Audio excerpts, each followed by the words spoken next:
Hello and welcome to the Armenian News Network Groong Week in Review. This show was recorded on Sunday, March 6, 2022. I'm Asbed Bedrossian, and this week we're going to talk about the following major topics. We'll have an update on the Ukraine crisis. What's the latest, and what are some of the possible outcomes of the war in Ukraine? Also, what some of those scenarios mean for Armenia and its region. Armenia shuffled its general staff. Prime Minister Pashinyan dismissed a bunch of senior generals and the chief of the general staff. What gives? The second normalization meeting came and went, all but unnoticed. Was there anything interesting about it? And finally, the ruling party in the Armenian parliament selected a new president for Armenia. Does it make any difference for the country? To talk about these issues, we have with us Benyamin Poghosyan, who is the chairman of the Yerevan-based think tank Center for Political and Economic Strategic Studies. Hi Benyamin, thanks for joining us today. Hello Asbed, it's always a pleasure to be with you and thanks for having me. Wonderful. Well, let's not do a talky version of the doom scrolling through social media on the Ukraine crisis. You have written on this topic recently, so let's zoom in on your thoughts on whether the war is going according to Russia's plans or not. What do you think? Very interesting question. In general, I believe no war goes exactly based on plans. And I believe this was the case starting from ancient times.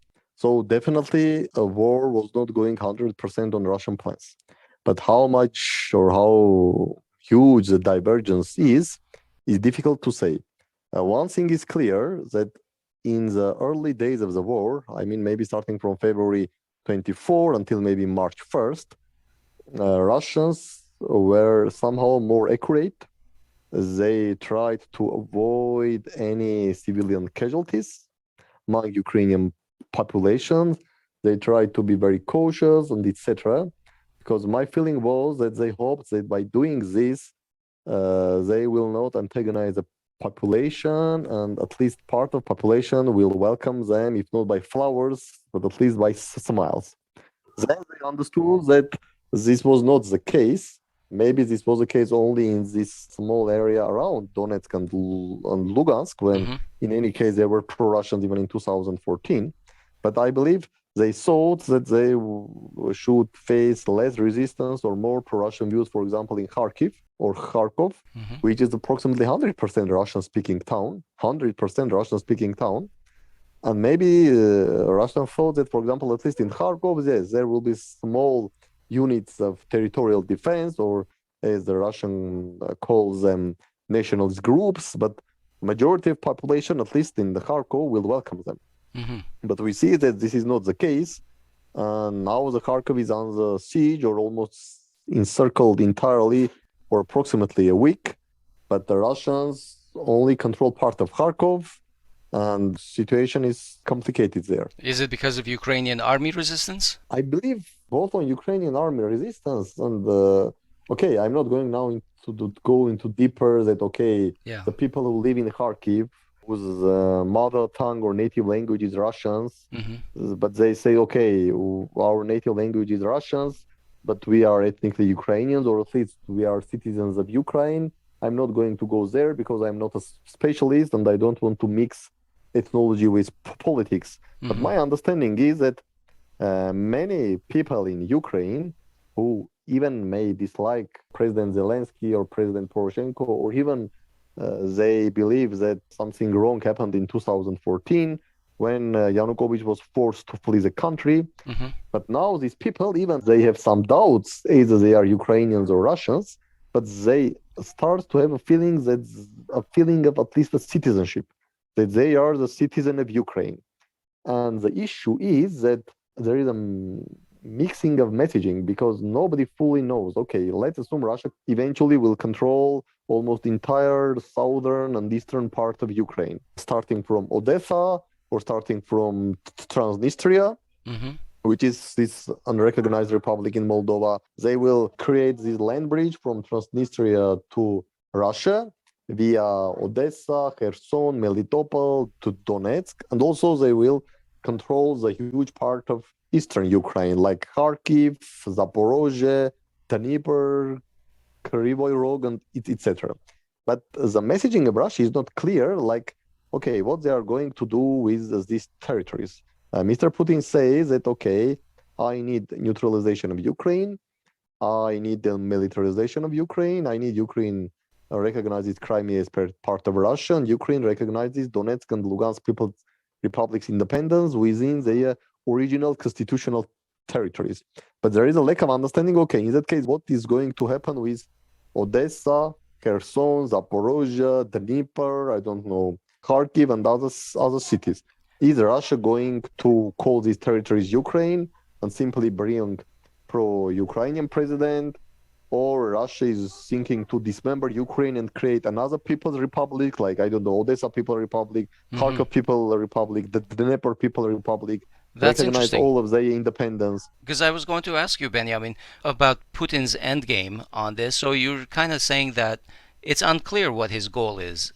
Yes, at least there is no clear message, and I believe even those Ukrainians who maybe they even don't like the authorities in Kiev or Zelensky or even Poroshenko, but they also believe that they are a citizen of Ukraine, and even if this Ukraine should not be anti-Russian, even if they believe that Ukraine should not be part of NATO, but they don't believe that the Ukrainian state should cease its existence. Simply, they don't want that there will be no Ukraine in the map. And instead of Ukraine, maybe there should be several unrecognized or recognized People's Republic, or whatever republic. And I believe that the resistance, especially in these Russian-speaking regions, partly also based on this, because people don't understand, okay, so let's assume Russia occupies or controls this huge territory, starting from Kharkiv, including Dnieper, Zaporozhye, Kryvyi Rog, and up to Transnistria, with entire Black Sea coast, like Odessa, Melitopol, Kherson, up to Donetsk until Rostov. What Russia will do?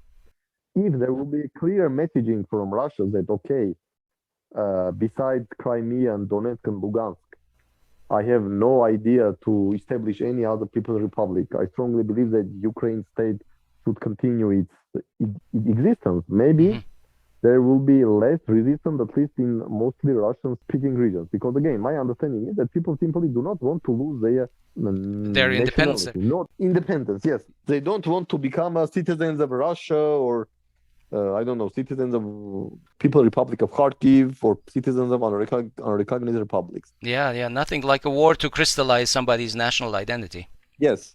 Second complicated issue is, okay, let's assume Russia controls southern and eastern Ukraine, and let's assume Russia creates some new government there, which headquarters could be either in Dnipro, which is somehow in the center of Ukraine, or maybe in Kharkiv. And Russia established this as a government of Ukraine. Or like he'll end up splitting it into East and West Ukraine? Yes, or maybe, okay, let's assume that the Russia tells, okay, this should be a Ukraine, not even Eastern Ukraine. Russia may say, okay, this is a new Ukraine. And then he may start fighting United Nations, telling that a UN seat of Ukraine should be under the government which sits in Dnipro and not the government which sits in Kiev. Let's assume that Russians are not taking Kiev. But again, this will create messy situation because we will have two Ukraines, not Eastern Ukraine, Western Ukraine, because I don't believe that Zelensky or West will say, okay, in that case, we are declaring Western Ukraine, which will cover only Kiev, Poltava, Vinnytsia, Ivano-Frankivsk, Lviv, etc. We may end up with two Ukraines. It will be similar, like, you know, that there were two Chinas after 1949. Yeah. And even Soviet Union boycotted the UN Security Council because Russia was telling that People's Communist China should control the China seat in UN Security Council. And United States said, no, the Republic of China, Taiwan, should control. Well, we had two Germanys and there was a wall in the middle of Berlin. Yes.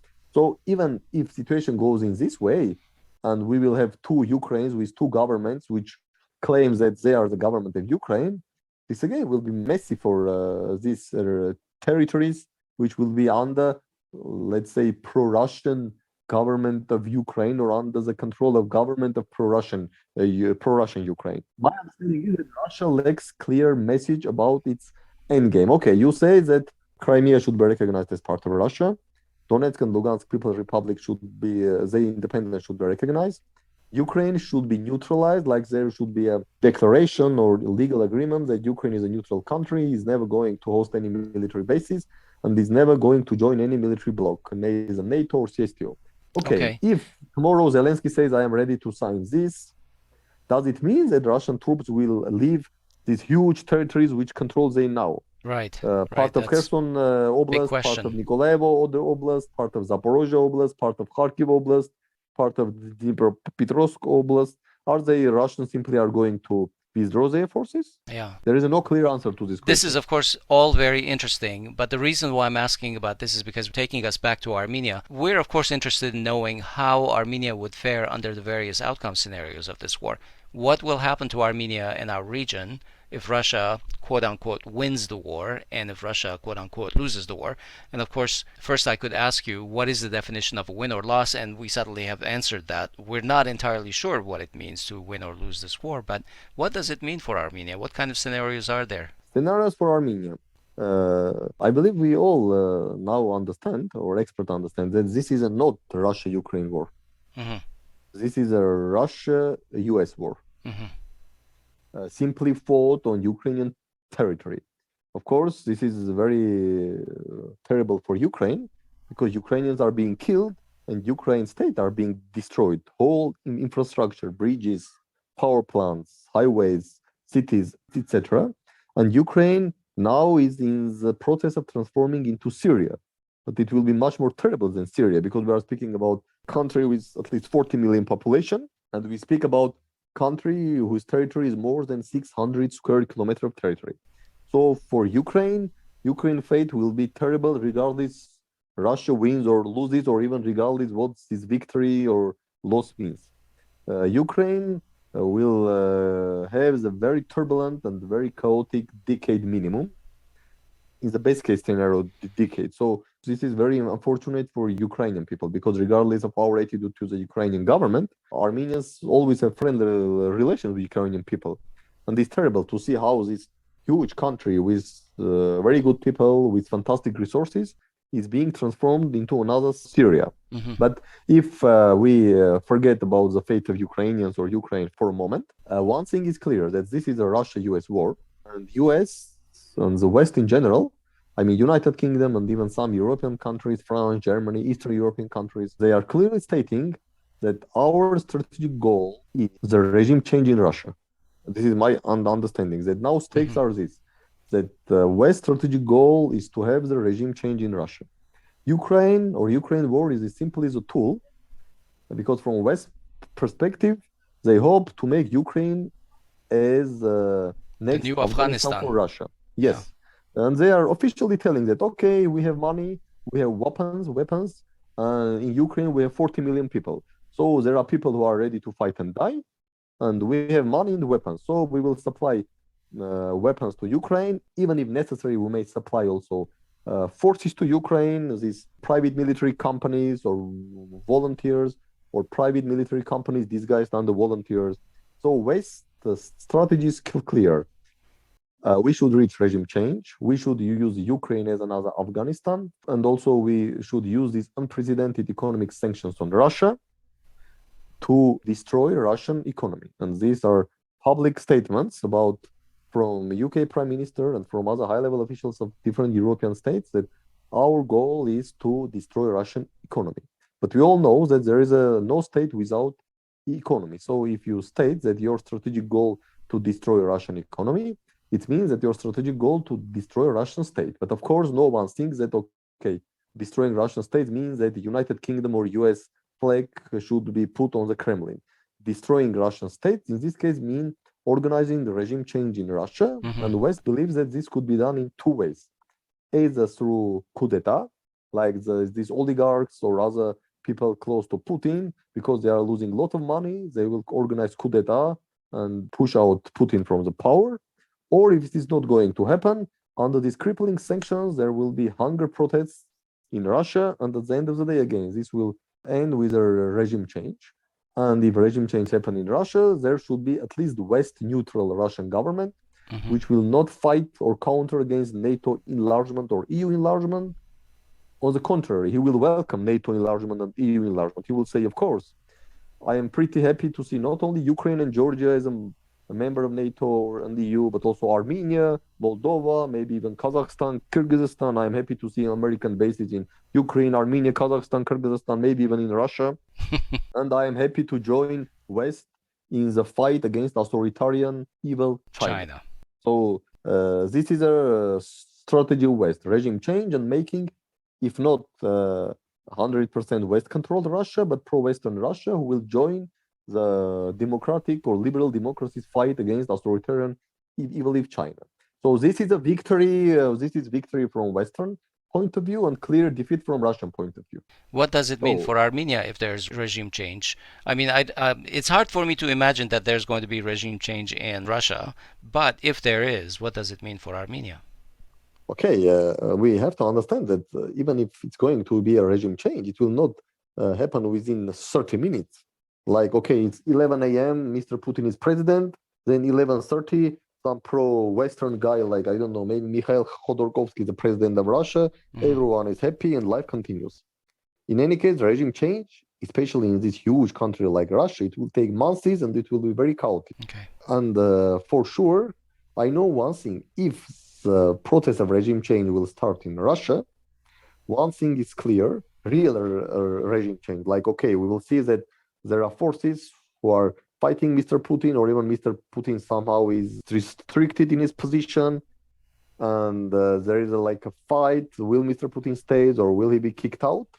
And again, this will take months. This is not going to happen within 30 minutes. In the immediate term, I'm a little more concerned about the economy because I think that the Russian sanctions will probably affect Armenia even more than Russia. Yes, but now even I'm not speaking about economy. I am more than sure, of course, not by 100%, because in our crazy world, you cannot be sure 100% on anything. But if real regime starts in Russia, I'm pretty sure that very quickly, within days, Azerbaijan will take Nagorno-Karabakh.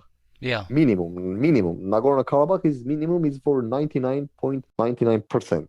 I'm not sure about Sunik, not because Azerbaijan and Turkey will not do that, but because at least there is the Islamic Republic of Iran, who believes that Sunik, controlled by Azerbaijan and Turkey, is a strategic threat with vital national interest. But for Karabakh, I can assure you that Azerbaijani forces will enter Stepanakert, Askeran, Martakert, Martuni within maximum 24 hours. And the best case scenario for Armenians to leave or to be massacred. And my understanding is that we will see almost zero reaction from the West or from entire world, not only from the West, but from the East, as we see during the 44-day war. Because Azerbaijan will say, okay, this is my territory, these are terrorists, what I'm doing, I'm simply liberating my territories, and even more, I'm kicking out ugly Russian forces or pro-Putin forces.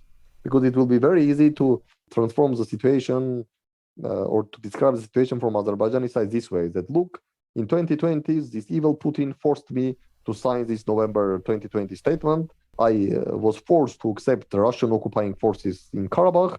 So now, because the era of evil Putin is going to be end, now I'm going to kick out Russian occupied forces and liberate my territory. So again, if regime change starts in Russia, 99.99%, we are losing Karabakh within maybe several days maximum, if not several hours.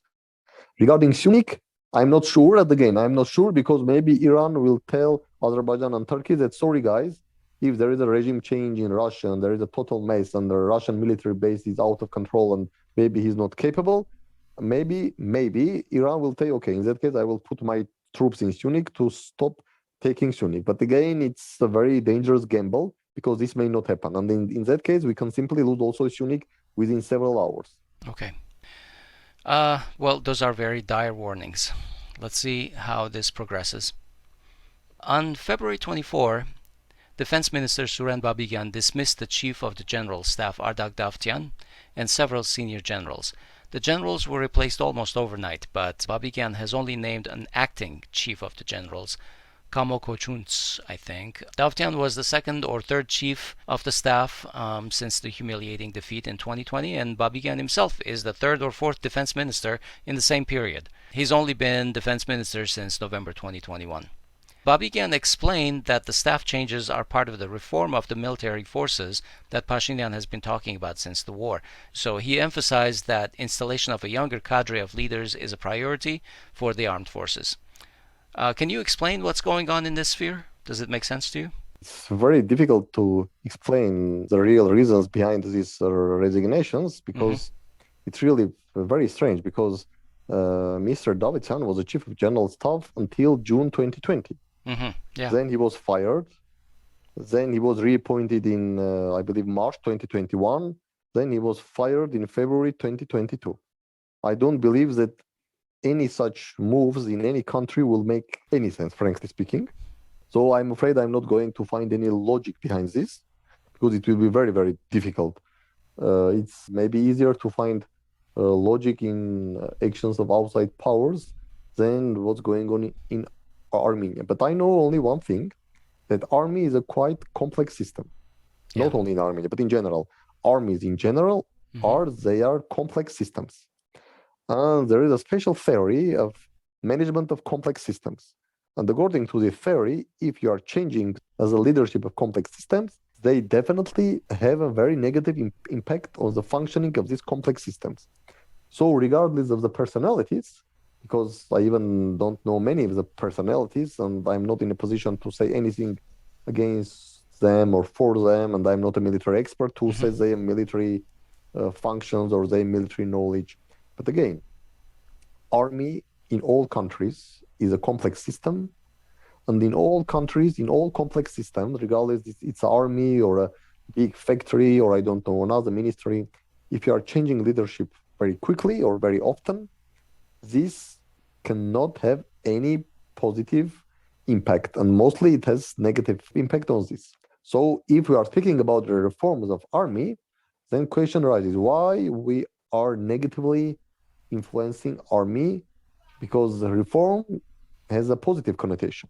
And it's very difficult to coincide. Okay, we are reforming army and we are doing steps which definitely will harm or harms army.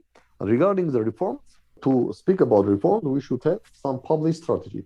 Of course, we all understand that the military reforms, usually they are not a fully open thing, but any reform, even in military or army reform, should have strategy or concept, and this concept should have classified part and open part. To be able to assess the process of reforms or the ideas of reforms or the perspectives of reforms of armed forces, some open part of this concept of reform strategy should be published, and only after acknowledgement with this published document we can assess about positive or negative implications of these potential reforms. Well, thanks for the answers.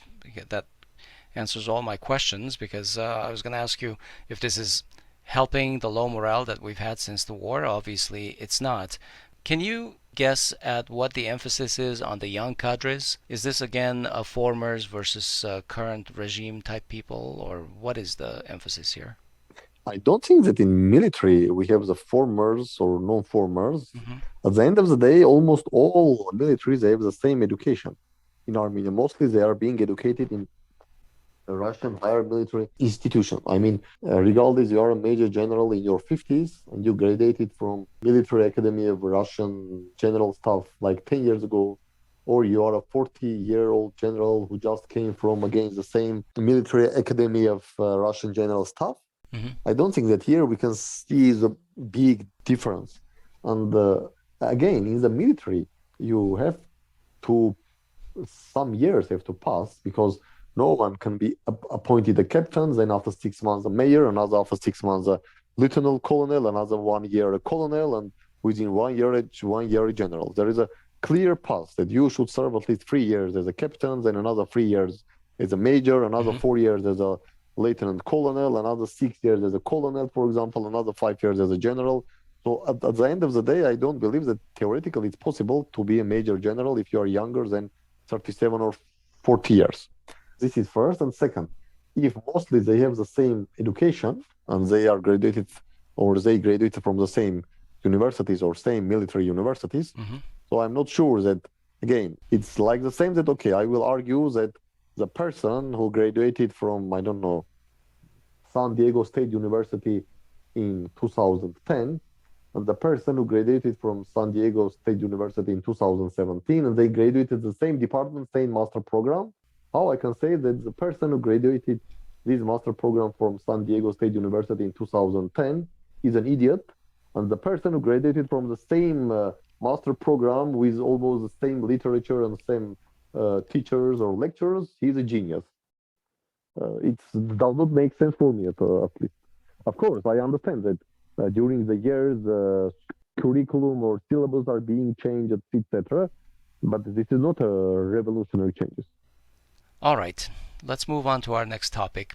Also on February 24, the second meeting of the special representatives of Armenia and Turkey on discussions to quote-unquote normalize relations took place in Vienna. I've seen very little information in the media about the content of this meeting. Both sides have released their Pavlomi statements that the meeting was held in a positive atmosphere and that more concrete details were discussed than the first meeting. In the Armenian parliament, Foreign Minister Mirzoyan said that it's hard to expect tangible results even from a second meeting. Can you read between the lines that disagreements have popped up or hurdles have come up, or what are your thoughts about the second meeting? I believe in general the second meeting was sidelined because the launch of this Russian special military operation in Ukraine on the same day, February 24, or Russia-Ukraine war. So obviously this was definitely not the top priority even in Armenia, because Right. everybody started to discuss the war, the implications, consequences, duration, end game of Russia, Ukraine, and etc., etc. I am not in a position to comment on details because simply I have no information what they discussed during this second meeting, and only I read this public statement. But in general, my understanding or assessment is this. As far as Russia-Turkey understanding remains in place regarding the post-2020 Karabakh War South Caucasus geopolitics or South Caucasus configuration, Armenia-Turkey normalization process will continue and will end with a decision to establish diplomatic relations and open borders. Do you think this process is also at risk if there's regime change in Moscow? I believe if the regime change starts in Russia or Russia is too weakened, yes, this process may be stopped or at least slowed. Okay. And the second option is if, because look, starting from February 24, Turkey continues its very balanced policy. Turkey didn't impose any sanctions on Russia. Turkey didn't even close its airspace on Russia. And President Erdogan seeks to play a mediator role. He just today again spoke with Mr. Putin for approximately 2 hours, discussing the possibilities to stop the war in Ukraine. Then Foreign Minister Lavrov again spoke today with Foreign Minister Çavuşoğlu. Then I believe there were some discussions between Turks and Ukrainians. But at the end of the day, Turkey's position in this war, we may say Turkey has a positive neutrality towards Russia. Because other NATO members, again, are simply stating that their goal is a regime change in Russia. But Turkey says that, no, I'm not going even to impose sanctions on Russia. Correct. So as far as Turkey or President Erdogan pursues this balanced policy, and as far as Mr. Putin sits in the Kremlin, I believe no hurdles may appear on Armenia-Turkey normalization track. But if under the American pressure or some other reasons, Turkey will join anti-Russia sanctions, or something unprecedented or something terrible may happen in Russia, I mean the start of the process of a regime change, if not the actual regime change, but start of the process. Again, this will have implications on Armenia-Turkey normalization process because the process itself is based on some Russia-Turkey cooperation / competition attitude in South Caucasus. But if this balance will be cancelled, Armenia, this definitely will impact also Armenia-Turkey normalization process. Of course, after some period of time, the US or other actors may came and say, okay, now there are no Russia-Turkey understanding, but let's have US-Turkey understanding and continue the process. But this will take time. One comment that I read about this whole thing was interesting to me. Foreign Minister Mirzoyan on one hand said that, quote, the end result of the process is the normalization of relations and, of course, for us, the opening of the Armenia-Turkey border.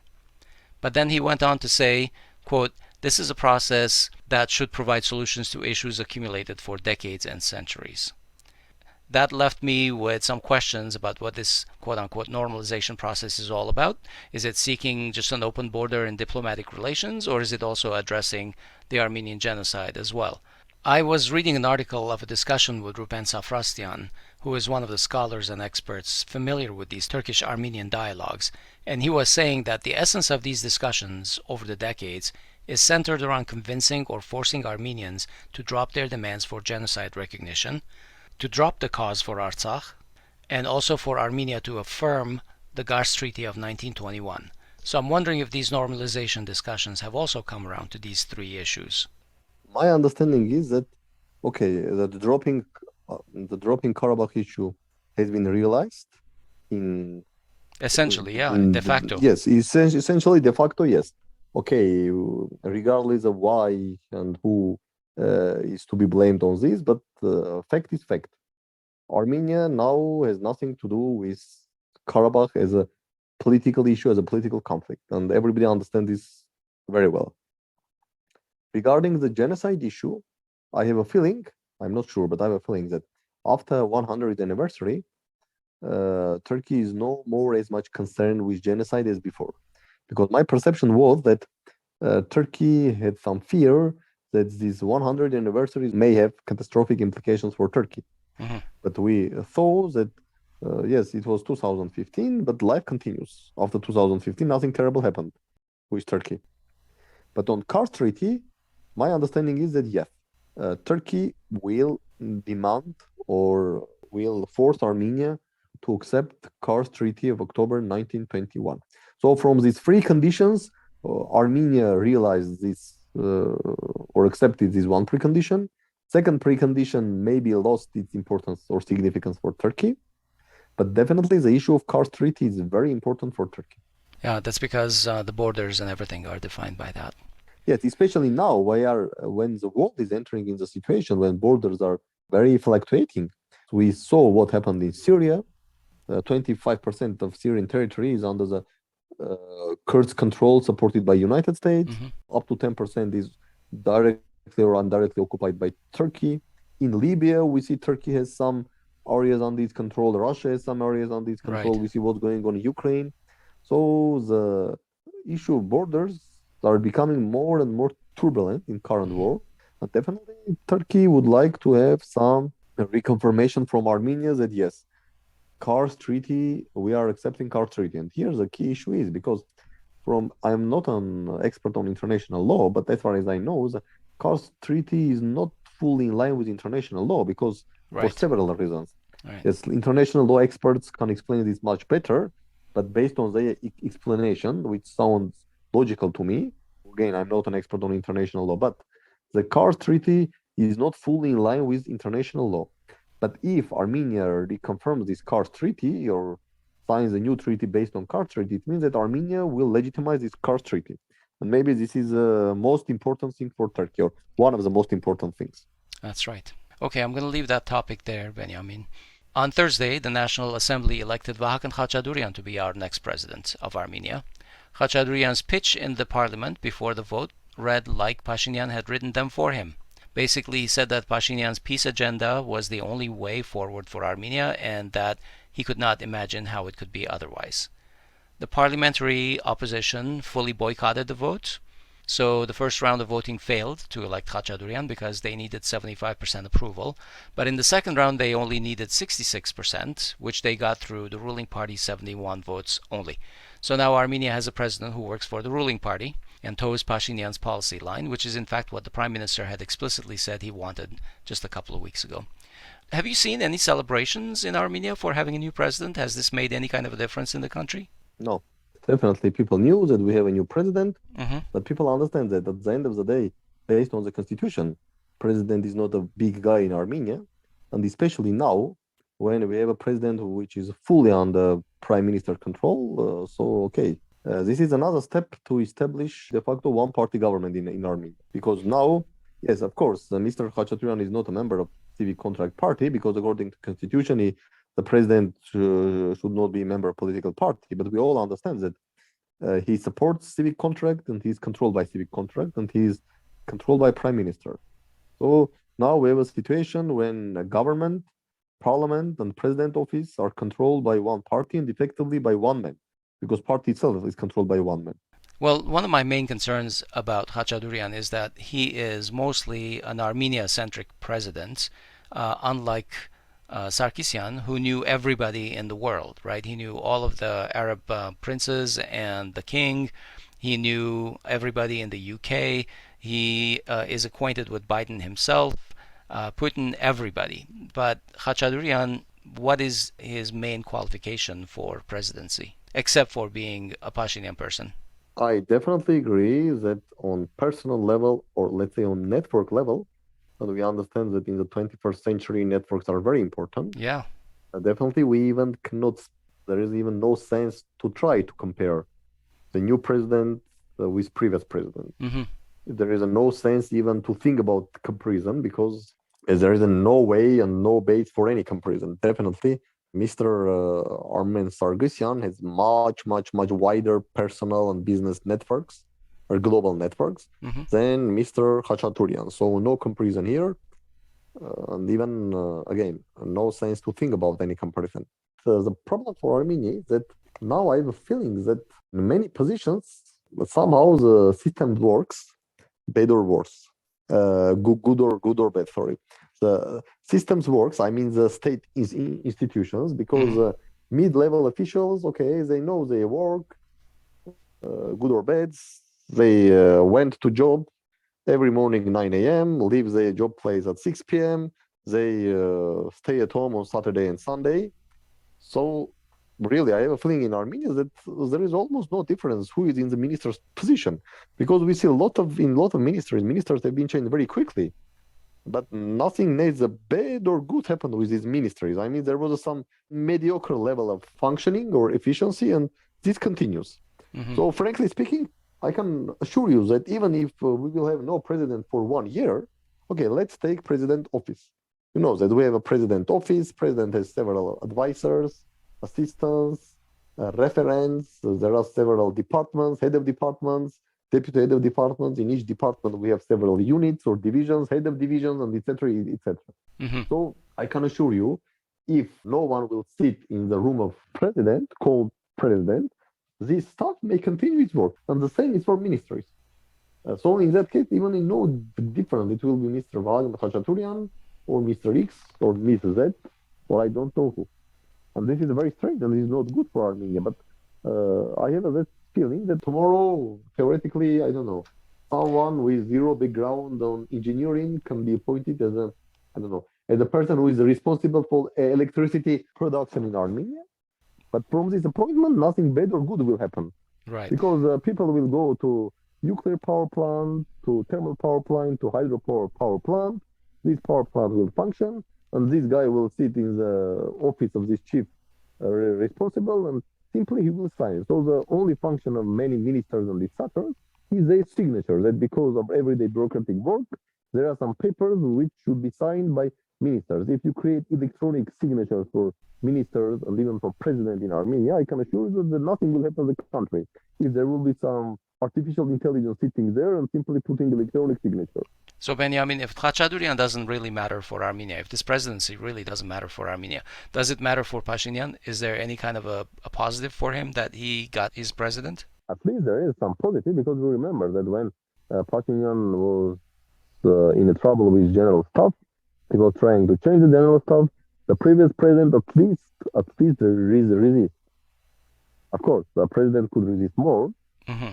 and I have doubt that the president didn't resist more because of some compromise in hand of Pashinyan. But this is conspiracy theory, so let's not go deep into that. But at least there were some cases when president resisted. Now, simply Pashinyan knows 100% that president will never resist to anything which really Pashinyan wants. Of course, Mm-hmm. for some theater or fated actions, even parliament may adopt some law. Mr. Khachaturian will veto this law, or maybe he will apply to the, not veto, he may apply to the constitutional court, and Mr. Pashinyan will say, look, you told that this is my puppet, but he even didn't sign the law, he sent it to the constitutional court, but this will be theater. Now, Mm-hmm. Prime Minister knows that for every matter which is of vital interest of Prime Minister, President will simply sign. One has to wonder why, in this case, Armenia needs an office of the president and spend hundreds of millions of drams on such an office. This question we should ask our third president, Mr. Sargsyan, whose supervision this new constitution elaborated and was adopted in December 2015. Because again, according to our constitution, if prime minister enjoys parliamentary majority or absolute parliamentary majority, we can compare our prime minister with the king of Saudi Arabia. Okay. Thanks, Benyamin. I think we're going to leave it there today. Thanks for joining us. Thank you. It was always a pleasure. Same here. We'll talk to you soon. Okay, that was our week in review show, and we hope it helped you catch up with some of the issues in and around Armenia from this past week. As always, we invite your feedback and your suggestions. You can find us on most social media and podcast platforms or our website, groong.org. Don't forget to subscribe to our channel on YouTube, like our pages, and follow us on social media. On behalf of everyone in this episode, we wish you a good week. Thanks for listening, and we'll talk to you next week.